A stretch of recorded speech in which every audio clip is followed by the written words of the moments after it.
Hi, I'm John Nunn, and in this video I'm going to talk about one of the books in our kids series, Chess Strategy for Kids. The author is Swedish International Master Thomas Engqvist. He's an experienced chess trainer, and he's tackling the difficult topic of explaining the most important topics in chess strategy for an audience of kids or indeed adult learners. We've got a number of books in this kids series, ranging from How to Beat Your Dad at Chess and Chess Tactics for Kids to this book and Chess Endgames for Kids and so on. The level in each book isn't exactly the same. The most elementary ones are How to Beat Your Dad at Chess and Chess Tactics for Kids, and this and Chess Endgames for Kids are a bit more advanced. That's mainly due to the inherent difficulty of the topic. When people learn to play chess, they first of all learn mating ideas, they learn how to win material with pins, forks and so on. So these are very concrete objectives. They can readily understand how winning material can help them win the game. Strategy is a bit of a more abstract concept, but it's incredibly important in chess. Most positions don't involve any immediate tactics or mating ideas. Before these can arise, you often have to improve your position by strategy, by improving the position of your pieces, by creating weaknesses in your opponent's position, and all the other ideas which don't involve any immediate combinations or tactics. Well, the author's done a good job of collecting together what he calls the 50 smart strategies, about covering the most important strategic ideas in chess. Now, some of these ideas may appear a little bit advanced for the intended audience, but I'm not sure that's true. It's an area of chess that's often neglected when teaching youngsters, and the author has done a good job in getting them interested in things like this, and it's really something that's going to be very beneficial for their chess in the long run. Well, to give you an idea of the level of topics covered, I've chosen 3 smart strategies from the book, and I'd just like to run through them quickly to show you how the author explains the ideas. Well, I'm starting here with Smart Strategy 8, which is called Neutralization of the Centre. And he takes a typical example. This is a position from the Queen's Gambit accepted. White has 2 central pawns, a D pawn and an E pawn, against Black's 1 central pawn. Now, if there are no other compensating factors, having an extra central pawn is generally speaking an advantage, particularly in the opening and early middle game. So Black's task here is to neutralise this 2-to-1 central advantage. And he does this by playing immediately the move c5. The idea is to exchange this c pawn for White's d pawn. However the pawns are exchanged, whether White takes back with this pawn or with the knight, White will only be left with 1 central pawn. So then both sides will have 1 central pawn, and White's central advantage will have been dissolved. So let's have a look at a few more moves, see what typically happens. Black intends to advance this pawn, drive the bishop back and develop this bishop to b7. White prevents that. This is a standard opening line for those of you who know the Queen's Gambit accepted. White doesn't want to lose a pawn on d4, so he first pins the pawn, and after a few more moves, White takes back the z pawn. He could also take back with a knight, but this leaves a symmetrical position which would be rather drawish. Instead, he takes back with a pawn, which has the advantage of allowing him to develop this bishop actively.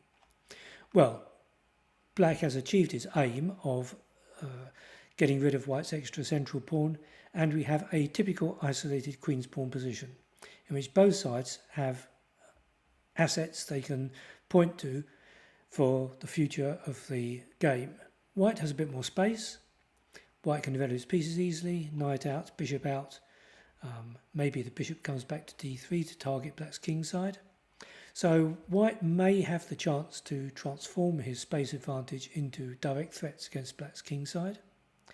Black, for his part, will be trying to exchange pieces to reduce White's attacking potential, and if he succeeds in doing this, he can look forward to a favourable middle game or end game with play against the weak isolated queen's pawn, which can't be supported by any pawns on adjacent files because they've both disappeared. Well, here's another example. This time it's from the Caro-Kann defence. Here there's no central advantage, so it's a little bit different to the previous one. Nevertheless, white has a space advantage thanks to the fact that his central pawn is slightly more advanced than black's.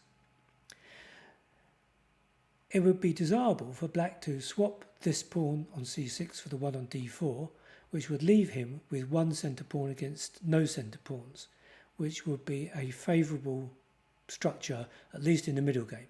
In the endgame it's a little bit different because white would have a queenside majority, but generally speaking in the middle game situation centre pawns are valuable. In endgame situations it's outside pawns which can, but not always, prove the greater asset. So black plays c5, and let's just play a few more moves to see what happens. Again, it's a typical line. Now black is threatening both queen takes a2 and possibly c4. So after a few more moves, there's a general liquidation, and the position ends up being about equal. White has a minor triumph in having broken up black's kingside pawn structure. It's not that serious a matter for black because the isolated pawn on h6 is almost impossible to attack, and also black has the slight advantage of bishop against knight. So we can say that this position is more or less equal, and black's strategy of exchanging a non-centre pawn for a centre pawn has enabled him to maintain the balance of the position. Well, these are useful points. If you don't quite know what to do when you've played the first few opening moves, looking at the situation in the centre is very important, and in cases where your opponent has an extra centre pawn, or in some ways a qualitatively better centre, then looking to change the pawn structure in the centre may be the way forward for you. So now let's jump ahead to the second smart strategy I've chosen, which is called creating an outpost for a knight. Again, an interesting topic, and it's probably best to explain it by means of the example which is given in the book. It's black to play. Well, material is equal, and you might say at first sight there's not much to choose between the two positions. Black, of course, has a protected passed pawn, which is, however, well blockaded. This bishop on e3 isn't looking very pretty. Black's bishop on b5 is also a bad bishop, but has somewhat more activity. So you could say that black has a bit of an edge here. His minor pieces look to be a bit better than white's. But nevertheless, black needs a plan to improve his position and put his slightly more active pieces to use. Well, what he played here was b5. What he's doing is he's creating an outpost for the knight on the square c4. Black couldn't, if we just take that move back, black couldn't play knight b6 and knight c4 straight away because it would just be taken twice, it would be en prise. But by putting another pawn in a position so that c4 is doubly defended by pawns, the knight can now go to b6 and c4 without loss of material. This enables black to improve the position of this knight, which is actually the weakest, or was the weakest of black's minor pieces. It didn't have any obvious immediate future. All the other minor pieces looked more active. But by bringing this last minor piece into an active position, black can really consolidate his strategic advantage. So let's play over a few more moves. White attacks the undefended bishop. Now black plays a good move. He doesn't particularly mind his bad bishop, which is obstructed by these pawns, being exchanged for white's knight. Now the knight jumps in, and it's starting to look a bit awkward because this knight is really active. It presses against the bishop and the knight, and there's an immediate possibility of capturing the pawn on b2. After a few more moves, some pieces were exchanged. White is now more or less forced to exchange this knight because both bishop and pawn are under attack. So he takes, and if black now takes back with his d-pawn, black has a set of position advantages which I would say amounts to a near decisive advantage. This knight is now coming to the excellent d5 square, which has been vacated by this pawn, where it attacks the bishop. Black has a queenside majority, which can potentially make a pass pawn, and we're in a sort of more or less an endgame situation, or rapidly heading there. So this is a case where the outside pass pawn is going to be quite valuable. And in fact, white's extra pawn is this rather weak isolated d pawn. So white doesn't actually have an extra central pawn here because both sides have a central pawn. So really the advantages are all on black's side.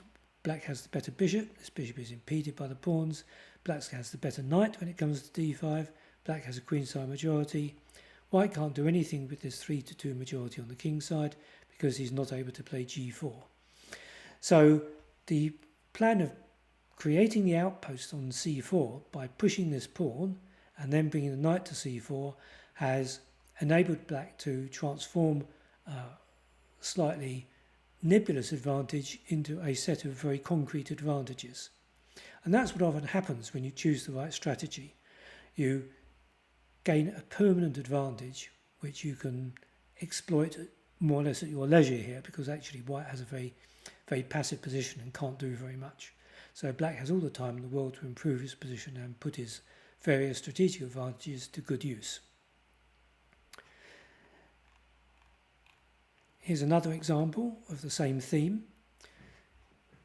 White here is doing quite well. He's got a 2-1 central pawn majority, and his bishop is more active than black's. He has more space, of course.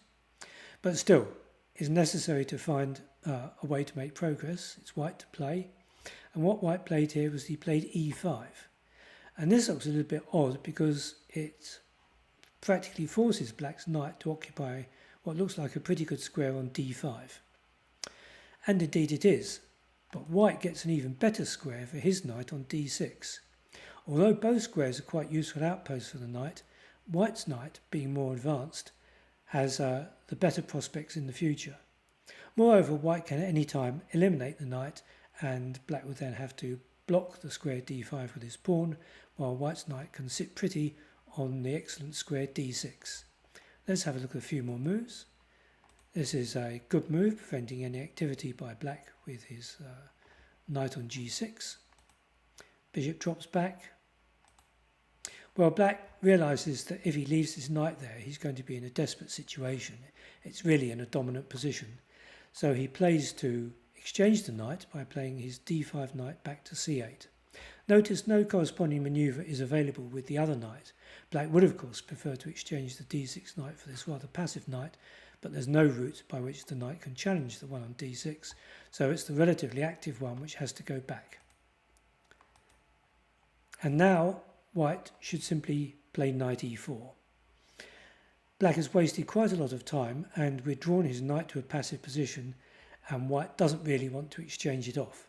So he simply drops his knight back, obeying the fundamental principle that when you have a space advantage, you should try to avoid piece exchanges. That's because the player with less space has more difficulty manoeuvring his pieces. The more pieces there are to get in each other's way, the larger the advantage is.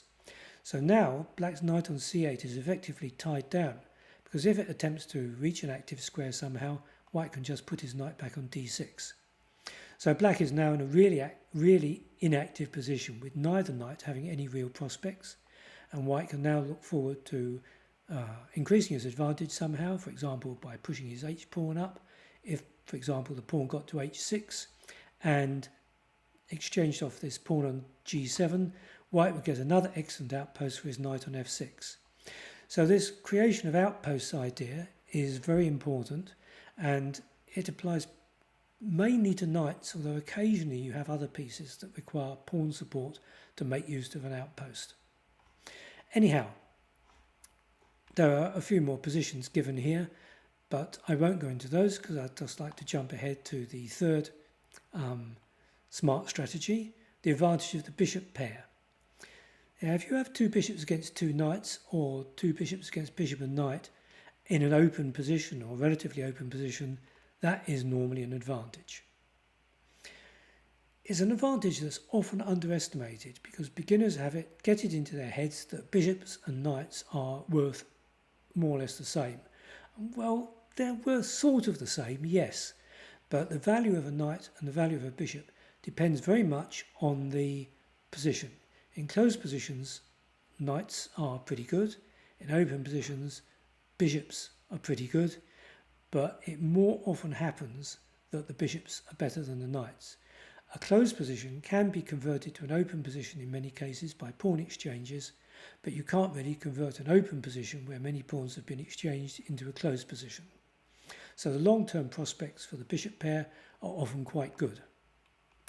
Well, I'd just like to show you one example here, which is from a famous game by world champion Steinitz. It's an old game, going back to 1883. It's quite a classic, but it's worth repeating the old classics. They're still very instructive. It's black to play, and at the moment the position is kind of equalish. There has been general exchange of pawns in the centre of the board. So because of the open nature of the position, the bishops are going to be better than the knights. At the moment, both sides have two bishops, but with his next move, Steinitz forced the exchange of one of the white bishops. This bishop can't move because the knight on d4 would be hanging, so that means that white either has to take the knight or allow the knight to take this bishop. In either case, black ends up with two bishops against bishop and knight. So white actually chose to exchange bishops.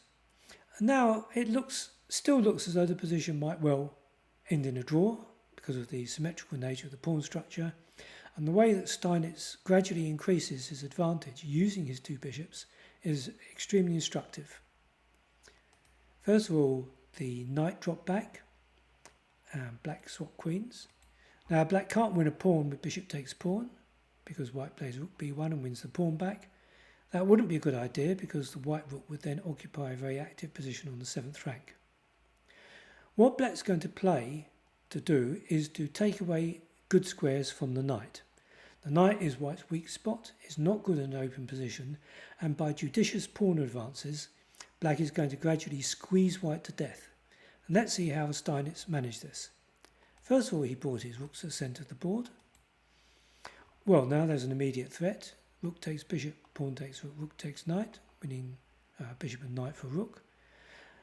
Notice that this bishop is quite well placed. It prevents the white rook coming to d1, so therefore white moved his knight out of the firing line. The knight potentially could become active now on c5, so Steinitz stops that from happening.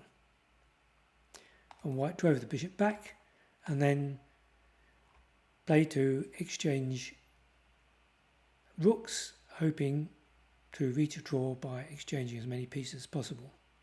At the moment, this knight still has a potentially good square on d4, but Steinitz also ruled that one out. I should say that you have to be quite careful when you're pushing your pawns like this, because you can create pawn weaknesses. So you have to be quite certain when you do this that you're not creating weak squares which the knight can exploit by some kind of clever manoeuvre. But that hasn't happened here.